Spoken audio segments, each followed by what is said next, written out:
when my dad and I went over there to pick grapes one time, and she says, "My, you have such a pretty dress. We always had to wear black, and here I had a flowered dress on, and years ago they didn't have all these pretty prints in the copies, and so she thought that that was pretty. That's all I remember of my father's mother. But my mother's mother, she was a little different. We had a pump by our school. I went to the little Lutheran school. It was how I got my education, was half English and half German. A lot of the things, our catechism, everything was in German. And this one day, Grandma Berkman was at our house, and I was all excited by the pump that we had by the school. I found a pretty handkerchief with lace around, and I thought, oh, that was so pretty, and I brought it home. And she scolded me for bringing that home. I should put it right back where I found it. That don't belong to me. And I never forgot that. Did you put it back? That I don't remember. I don't remember. But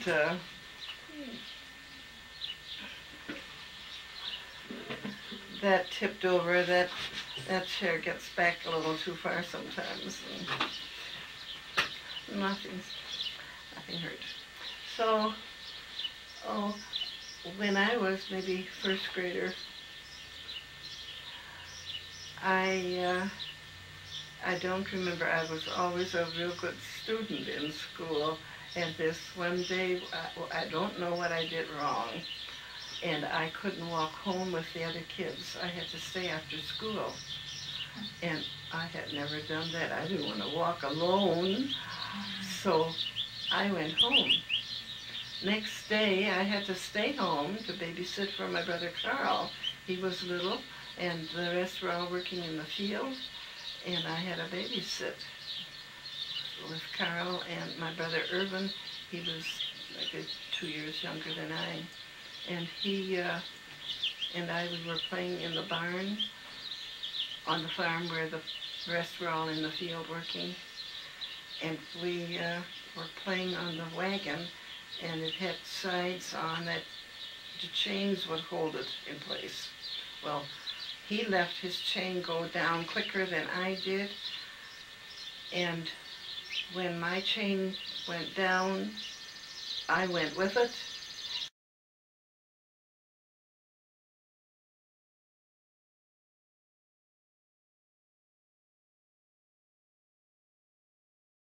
And hit my arm on a big log and broke my arm.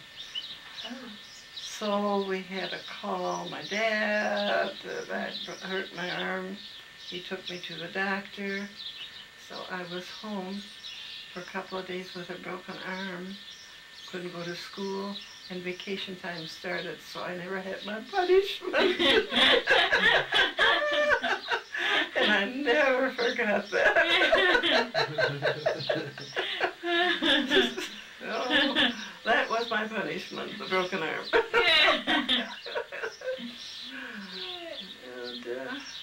And, what was your father like?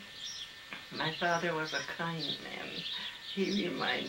Your father reminds me of my father. Just a kind man. No, he was. I think I was his pet.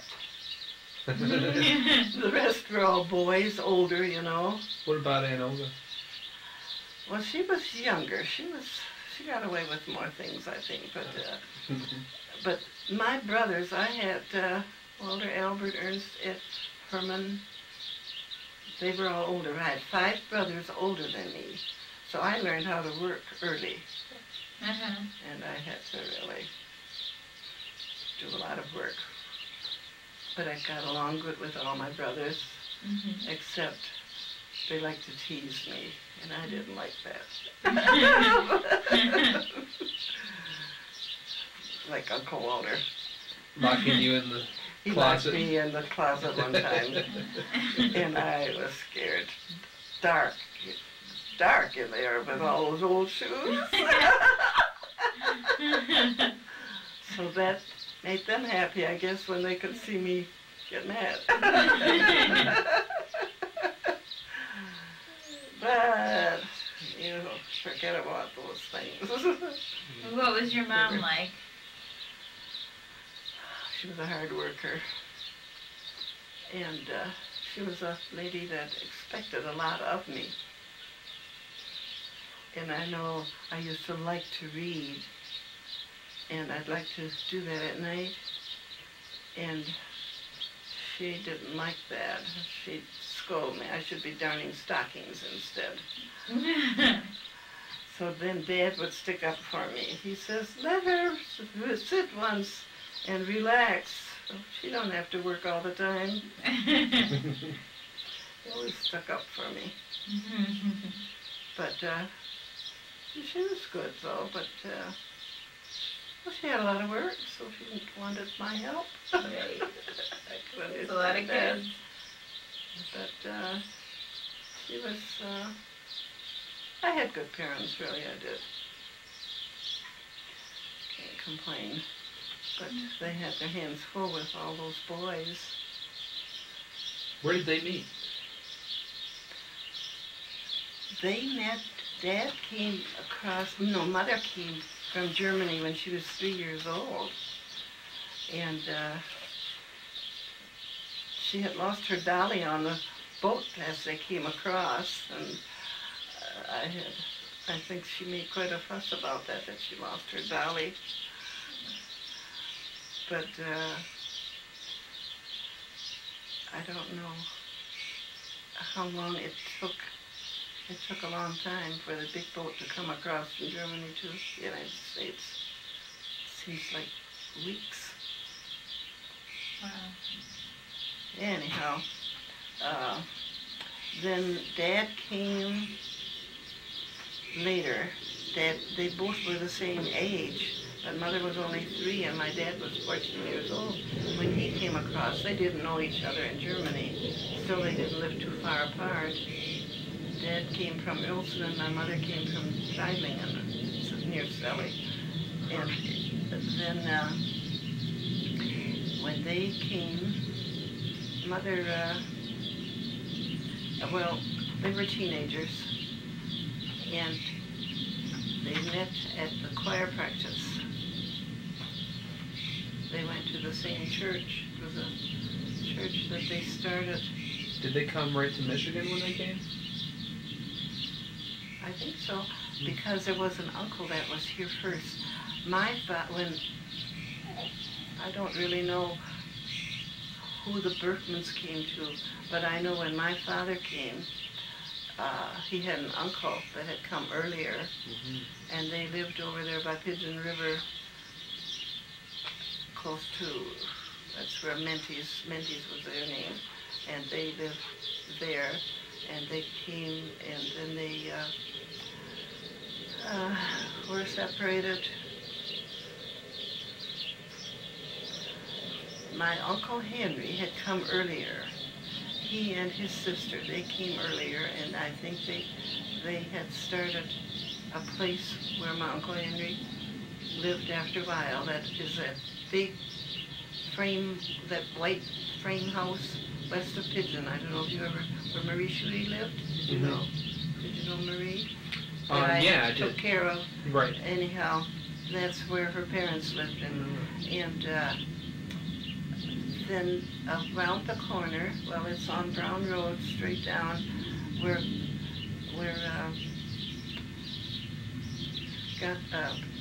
Ruth Hamilton, Jean Hamilton's live now. That was the preacher's house. He was their first pastor, and they got acquainted. They had church in somebody's barn first.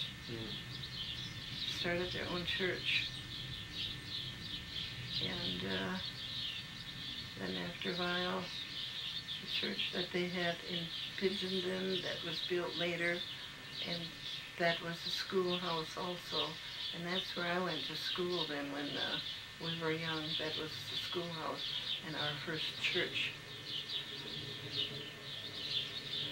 after the barn business. Right. But before that, way before that, they had gone to church in Baur. But I guess the preachers just didn't see eye to eye. So that was a different congregation then.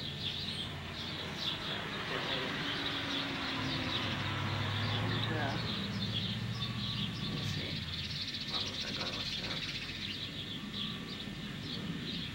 So how did they meet?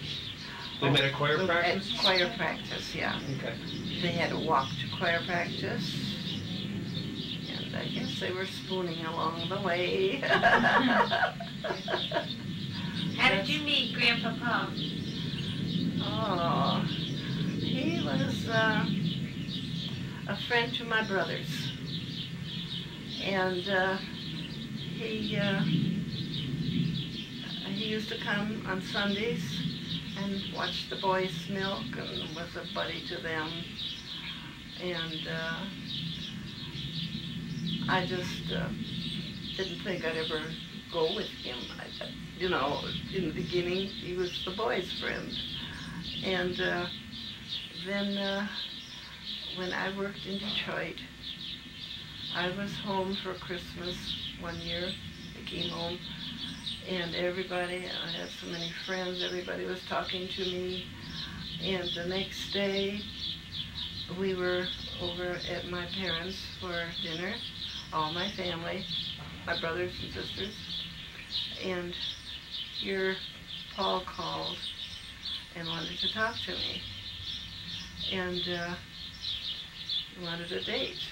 He says, I tried to get to talk to you by church, and you were so busy talking to everybody else, so I thought I'd better call and see if I could have a date.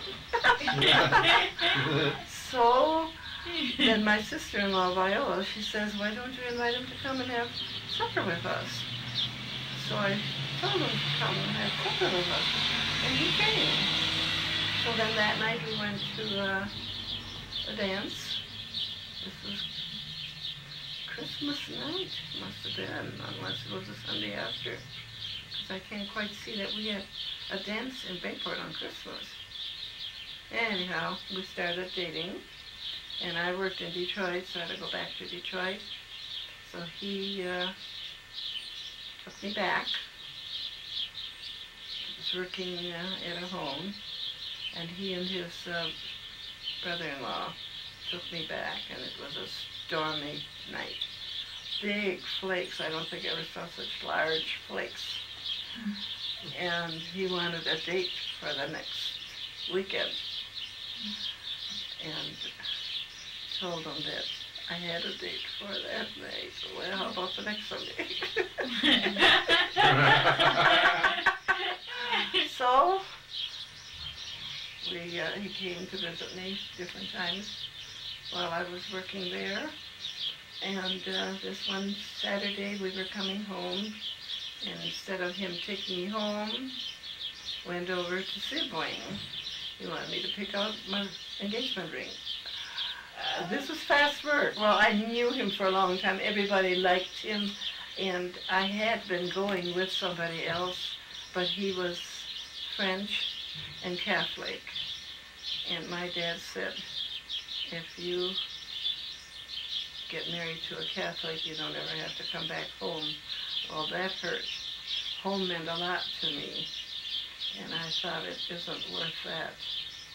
So I broke up with Frenchie. And Wait, I've heard about this guy before. did you? Yeah, Mom said something about it. What was his name? Frenchie. French? Max, Max, that's it. So I kept going with him and went with Paul. And in June, this was Christmas time, around Christmas time, and in June we were married. So that was a short engagement, but he wasn't a stranger. He had no mother, And everything I did, he appreciated. And so we had a nice wedding. The folks didn't say anything against it then. He had a home, but it wasn't like this. I got into work. I worked to clean up the house. Imagine they batched for a long time. Paul was only 8 years old when his mother died, so they batched. And, but I thought it was worth it. But I didn't want to have Grandpa live with us. Well, he moved right in with us. After a couple of weeks, he was here, and I didn't have nerve to say anything, so I put up with it, but I really had a rough life with him. I had everything nice. I liked nice things. And he'd come and bring a bunch of guys from Baur, all kinds of rough characters. Guys that needed a hot meal. Yeah. So I really put up a lot with that. And Paul would be threshing in the summertime, and he'd come home late, and I'd fix something. I had nice meals, and then all those guys sitting there and eating it, and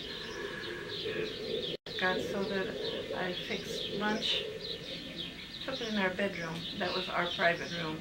The rest, Grandpa and his gang took over the house. And that hurt. It really hurt. And Paul couldn't say much. He didn't want to hurt his dad's feelings. It was his dad. And it went on and on like that. And then when I had my children, he would say, "Don't listen to your mom." That really did not sit right with me. I really had quite a few hard years that I just felt that I can't take it anymore. And we had some relatives that came from Detroit, and they had rented a motel, and they couldn't stay there all that time. So they says, "Why don't you and the children come down and finish up the time, and it would be a little vacation for you." So, and that was just the time when things were really going up with Grandpa and me, that I thought it was time to get out and see if he won't see the light. So we went there, and I really don't remember if Paul stayed with us at night too. I just don't recall. But they came the one night to pick me up, and the children, the time was up. I says, and in the meantime, I had gone to the pastor. I wanted to talk to my pastor and see if I'm doing right. I know I should obey my parents, but I just can't take this anymore. And he says, "No way. If he does wrong, you don't have to listen to him."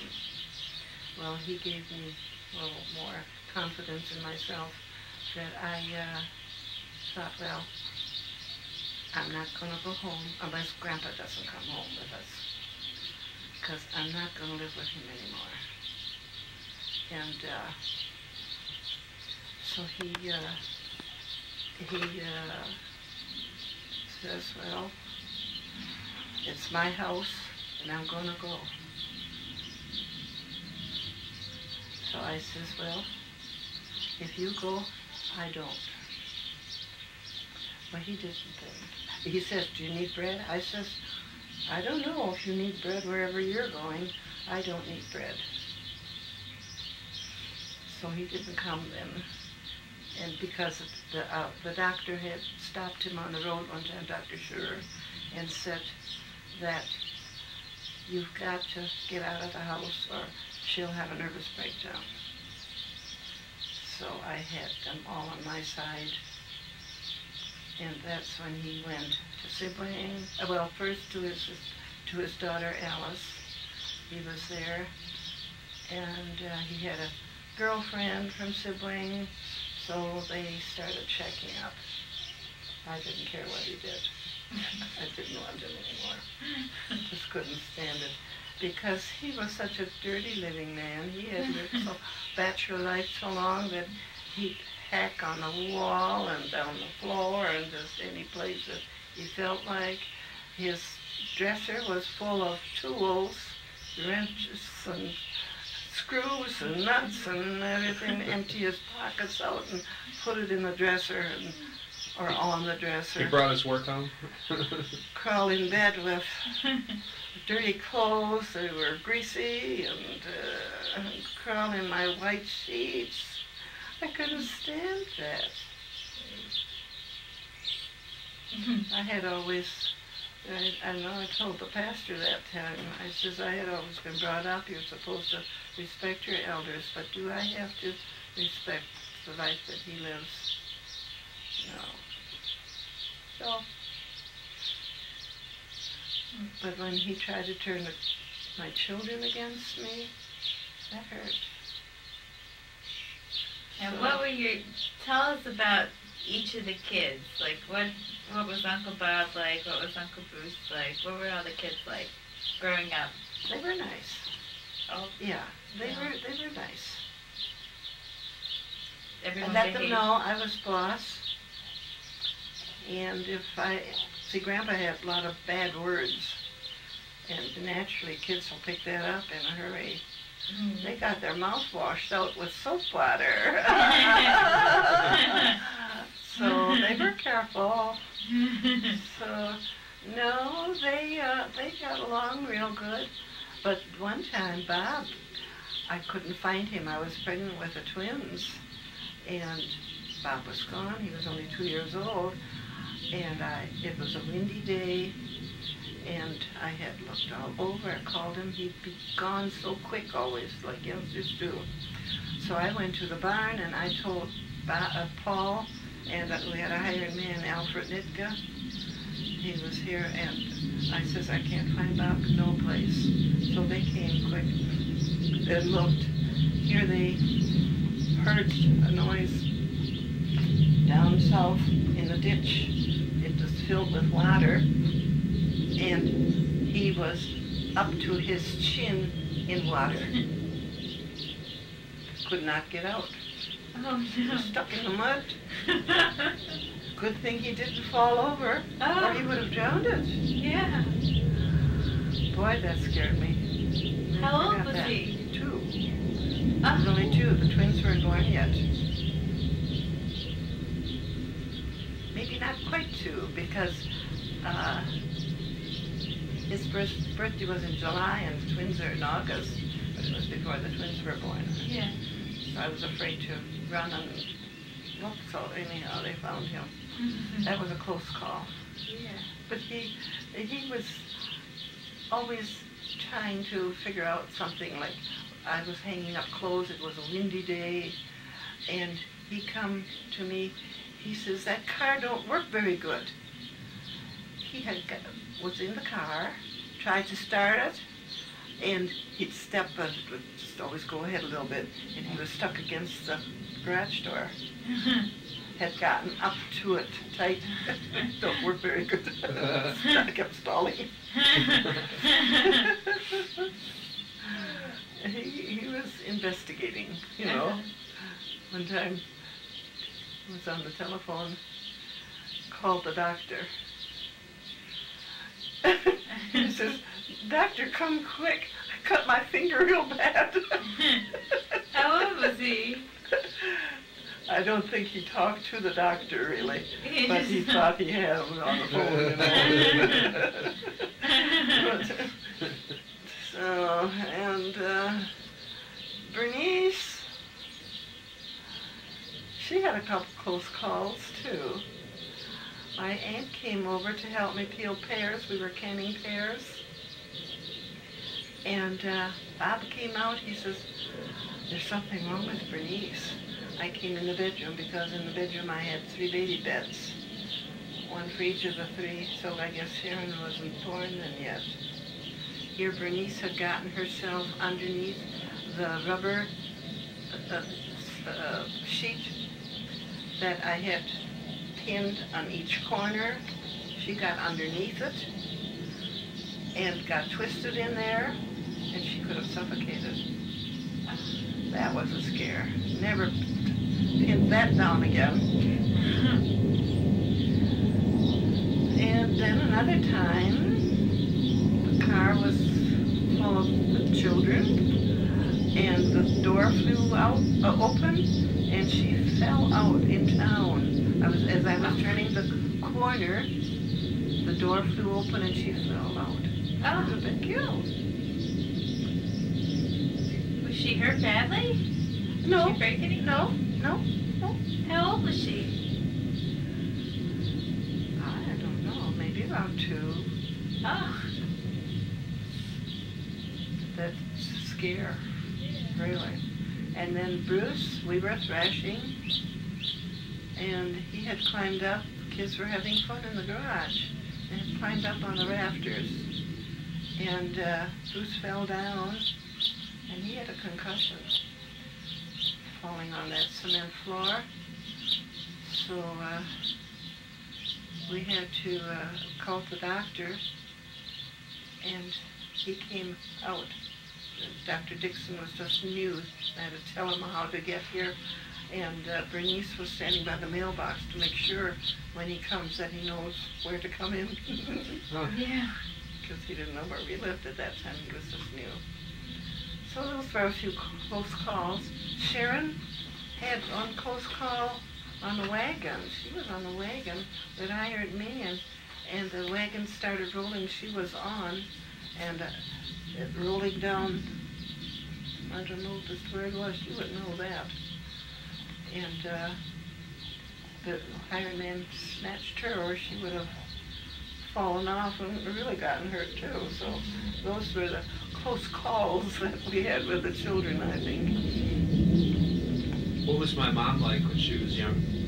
Active. Yeah, she was good. But she's a busy girl.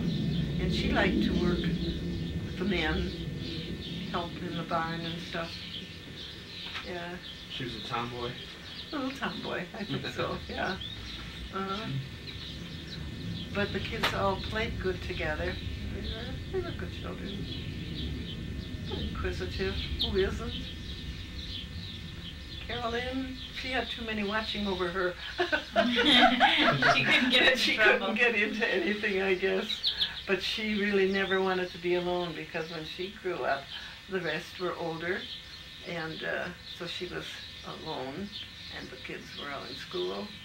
But I remember if I'd want to go down the basement quick to get something, I had to take her with me. She didn't want to be alone 2 minutes even. And so this one time she was standing up on top and I was down, and she was crying. And she threw her bottle. She really was a nursing baby, but I think for a while, maybe she just had water in it, I don't know. But she threw that bottle and it broke, and that's the end of her bottle. All gone. So I don't think that she ever got hurt or anything, that she had close calls. It was Yeah. the older ones. I was busy with all those children. Yeah, right. But I had a cousin that came to help me when they were little, kind of watch the children, Yeah. Dorothy Henny. And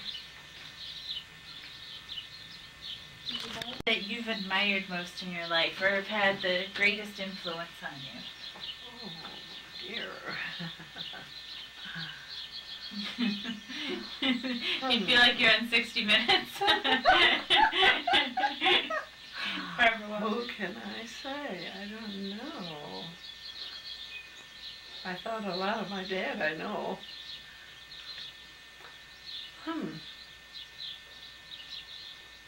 Did he have the greatest influence on you? I think so. I really do. Do you think you have his disposition? Uh-huh. Yeah. Try to be kind, and I think so. My mother was more of a serious person, and I could never get enough done. What did you do all day? When I worked all day, cleaning house and cooking, and I had to, when I grew up, I had to work out in the field, but I also had to cook for the whole gang, and when it came about 11:15, I could go home to start dinner. And we always canned a lot of beef, and so there was no bicycles. I had to run home from the field, which was maybe half a mile to walk, and get dinner on.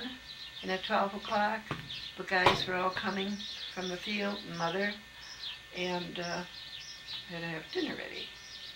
I had opened a can of beef and heated it, and that tasted so good with mashed potatoes, and I had a salad, and usually a dessert. That was always important. So then, after dinner, Grandpa was there, and all my brothers. And then they all went out and laid under the shade tree and took a nap. I had to wash dishes. Dad always, after dinner, Dad always took a nap, 10 minutes. He said that if he sleeps too long, then he gets groggy, so that's enough. That's all he needed. So then everybody was ready to go back to the field. I had my dishes washed. There was no rest time for me. Right. So I had to get back to work. That wasn't fair.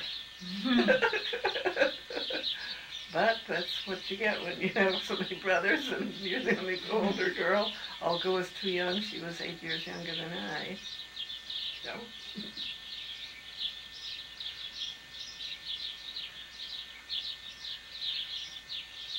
What do you consider to be the greatest success of your life? What are you most proud of that you've done? Well, I like a lot of things. I think that's why I've been successful in most everything that I did. Not that I want to brag, but I'm satisfied with my life. I've enjoyed my family. Children, love them all, grandchildren, but as far as crafts, I have always liked to be able to make things. I always felt if somebody else can do it, why can't I? And I really taught myself. I take directions for knitting or crocheting to bed with me and sit up when I should be sleeping. I figure things out, how to do it, and that's how I learned. I didn't go to high school because my parents, or my father, mother never said much about all those things, but my father, he was the boss, I guess, and he said, all you do if you go to high school is learn naughty things, because I had several girlfriends, even a neighbor girl. They got pregnant when they were in high school. Oh. And he thought that's all you learn how to do. It's things you shouldn't do. So I could go and pick beans, go to town and pick beans with a bean picker. You know, you pick out the culls by hand all day long. No, I didn't want to do that. And I never did. Only at home we had a bean picker set up one time, but I don't think I ever did that. But I wanted to work because I did have a boyfriend in Harbor Beach, and I was very fond of him. But he drowned it. He had cramps. He went swimming one night or one afternoon with a hired man. It was a hot day, and they had a pit there that had cold water in it, and he had a cramp.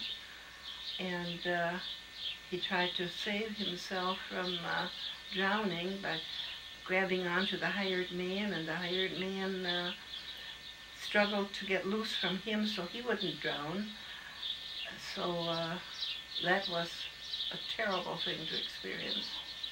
I was 18 at that time, and he drowned it. So then my girlfriends were gone to the city to work, and I just felt lost. So I wanted to go to the city and work too. Well, they didn't want to let me go at first, but I had a promise I'd come back in the spring to help on the farm. So I didn't feel that way. But so then they consented I could go, but I had to come back in the spring, so I did some housework. And then I was closer to my cousins that were working in the city, doing housework. And I was always fond of cooking and baking. I had to do it a lot at home for all my brothers. I used to bake all the bread, and 3 times a week, baking big batches of bread. And it was waking up. So then what was I going to say about... So you worked in the city, did you work? Oh, yeah. Was that when you were at the hotel? And I did housework first for a couple of years. And then I liked best of all baking cakes and stuff. Right. So I thought I'll go to a hotel where I can do nothing but just bake cakes, which I did then. I went to the hotel, Statler Hotel in Detroit, and had a good job there. And they were nice people. I needed tissue. Shall I continue? Okay. Then I got a job at the hotel. I answered an ad in the paper, and it was a rainy day, and I was supposed to go and work for soliciting for, it was election day, but it rained like it's terrible. And I also had this call from to come into Detroit into the hotel. And I thought, the heck with election day, I'm not going to pass out ballots. I'll go to Detroit, to the hotel downtown and see if I can get a job. So chef was just a real nice man, and he was from Germany, and he liked my attitude, and I got hired. I could go to work the next morning. So I was quite happy. I had a room up on the 14th floor, and every night I'd pick up my uniform. Yeah, you can take them if you want to, because I don't. So then I worked there until I got married for 1.5 years, and I really enjoyed it. The people were so nice there, and at the Statler Hotel. And they had. I did cake baking, but I watched the decorating, so I kind of did a little bit on my own before I ever went to Detroit, but that really struck me, so that's where I learned how to decorate cake. By watching him, yeah. And then they wanted to give me the pie baker's job, but I chose to get married instead. Good choice. So chef baked the cake for me, the big fruit wedding cake. And the chef's assistant, he was a good friend. We had become good friends. Tony was his name. And he came out to the house and decorated the cake. And that was a gift from the hotel. That was nice. It was a big fruit cake. And so then Tony came for the wedding and brought a bunch of guys along, and they were cut-ups. We had our wedding on the lawn at home, had the tables all set, and it was an outdoor wedding My girlfriends were the waitresses, and the ladies from my mother's ladies' aid, they did the cooking, and we had a lovely big wedding outdoors. There's a clip from it in the Bayport video, isn't there? Yeah, there's a picture of it, that's right. Yeah, I was surprised that that was in there. I wonder where that whole video is. I do too. I don't know. There are two guys that had taken it, and I know my cousin Bill Berkman, he had taken some too. My uncle did, I think. And then Billy had it. But he says he could never find it again, so I don't know what became of it. I would have liked to seen it, never saw it. Anyhow, those are memories. Yeah. But we had a big wedding, and that was great. So what's next?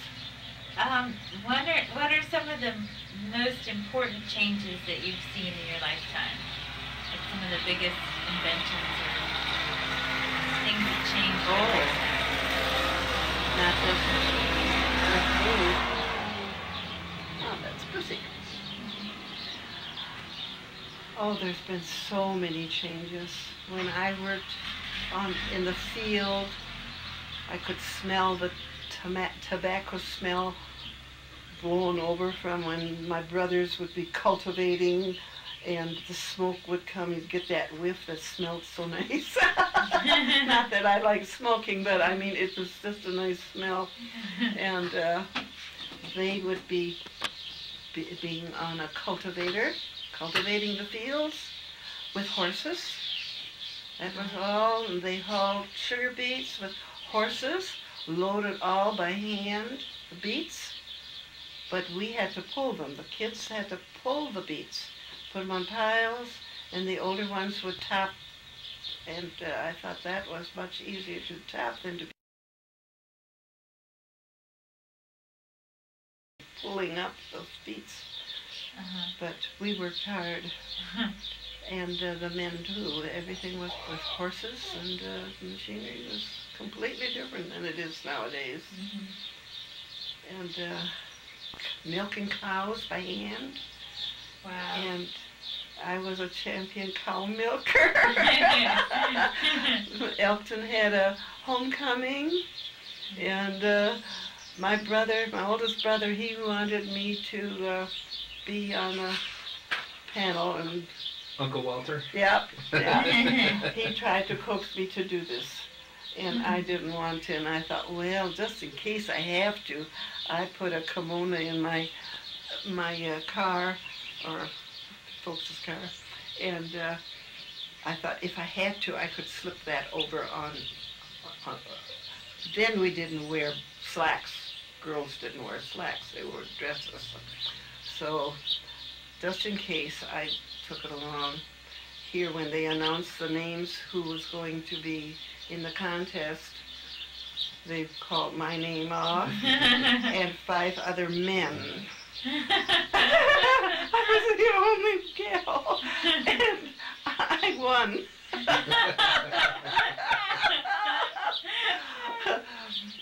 Was Walter proud of you? Well, he says, I don't know. He says now, well, he was one of them too. And I beat him. Oh. So he says, well, she had the easiest milking cow.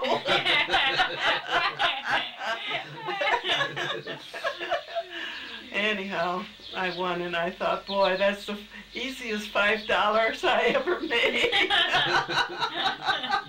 For a minute and a half. Not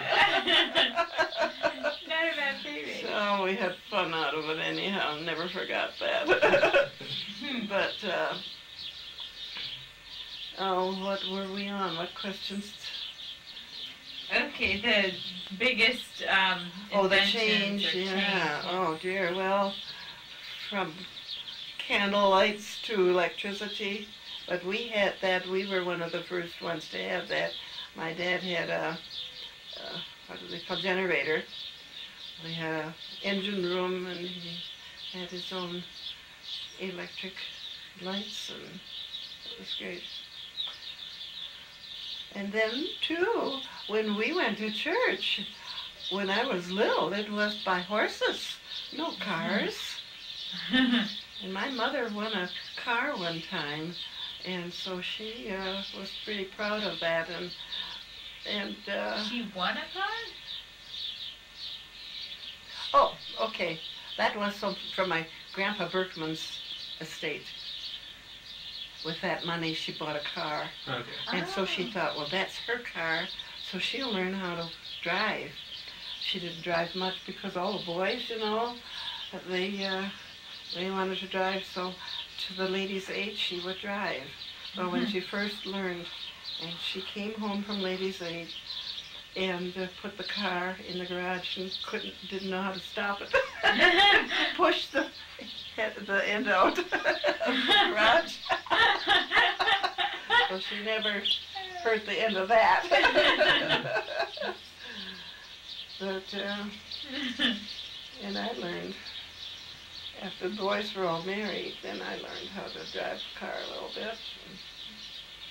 There was no chance for me much. But, there were a lot of, everything was so different years ago from what it is now. We had no television or no radios.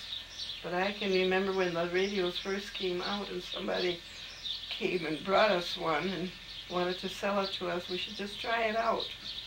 We thought that was pretty nice. The time was up. Had to take it out again. Dad wouldn't buy it. We were so disappointed. He didn't want one? No. I guess he didn't think that was necessary. We had the necessary things. We had a lovely big home, and it was well built, and Dad had worked hard to get that. It was an oak kitchen floor, and every spring we would varnish it, and it was just like glass. It was so shiny and nice. Who lives in it now? Carl, but they have changed it, and it was nice before. Well, they have it nice now too, but it's more modern. But the way we had it, we had a nice modern home with a big range. And we had oil stoves that we used in the summertime when it was so hot. But otherwise, it was a big old cook stove with the water reservoir on the one end, and you don't see those things anymore. And the boys always had to fill the wood box full of wood to be enough for a day. That was their job. Good with each other. Life is too short. Make the best of it. Love each other. Thanks, Grandma.